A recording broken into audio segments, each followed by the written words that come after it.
Victor stood, enough stewing in his own circular thoughts. Companionship would be just the catalyst to get him out of this funk. The call didn't sound urgent, so he decided to walk to her house as he would have back in the world of the living. That meant picking his way through the woods until he found a narrow path used by wildlife. This wound through the trees, following a small stream that eventually led to a lake.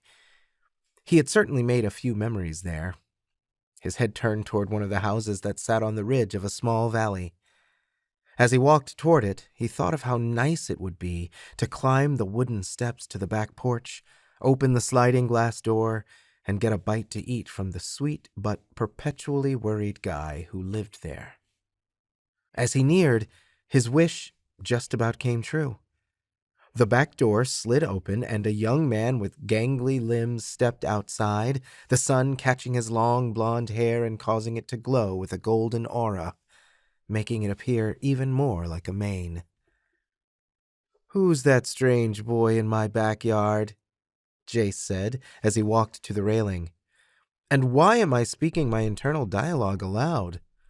I hope he can't hear all my embarrassing thoughts, such as how much I'd like to kiss him." Victor laughed and took the stairs 2 at a time. Jace was smiling as he waited, opening his arms in anticipation. "If I kiss that guy, I wonder if he'll make me a grilled cheese sandwich," Victor said, "with tomato soup preferably." "I bet he's just using me for food," Jace monologued. "Not that I mind. If he's willing to kiss me for a meal, I wonder what he'd do for a warm bed to sleep in." "Forget it," Victor said. "I don't care if he feeds me at all. Just let me at those lips." They kissed, Jace laughing against his mouth. When he pulled back, Jace gestured to a table on the deck, which was now set with 2 laden plates and steaming bowls of soup. "Lunch is served." "I'll have to take a rain check," Victor said. "My mom wants to see me. I'm answering her call." "I was answering yours," Jace said. "I felt you thinking about me." "And I can feel you feeling me," Victor said, gently taking Jace's hands off his butt.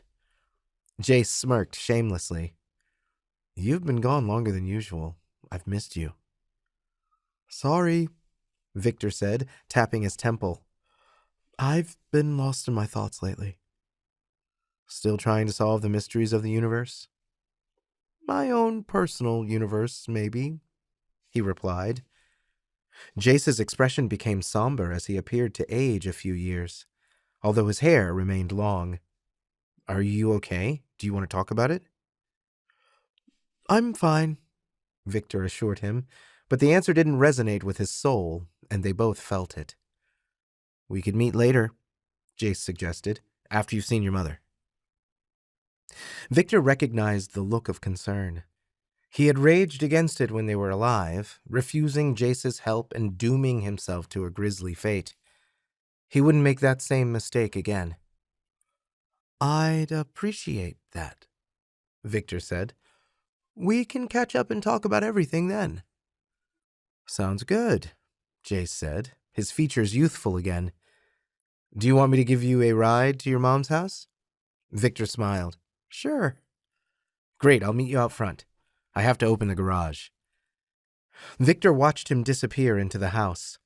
Then he reached for one of the grilled cheese sandwiches, but the food disappeared as Jace turned his attention and willpower to other matters. Victor didn't discover what until he was standing in the driveway. The garage door rumbled open. Jace walked out, leading an extra-long bicycle with 2 seats. Victor laughed. "I don't remember you having a tandem bike when we were alive." "What are you talking about?" Jace said. "We're not dead. We're adorable teenagers who are about to go for a ride on a bicycle built for 2. "And from the way you were grabbing my butt earlier, I'm guessing you want to be in back?" "I am taller," Jace said innocently, "although I do enjoy our usual dynamic, if that's what you prefer." "Then it sounds like we're in for a long night." The story continues as an audiobook, ebook, or paperback, available at your favorite retailer.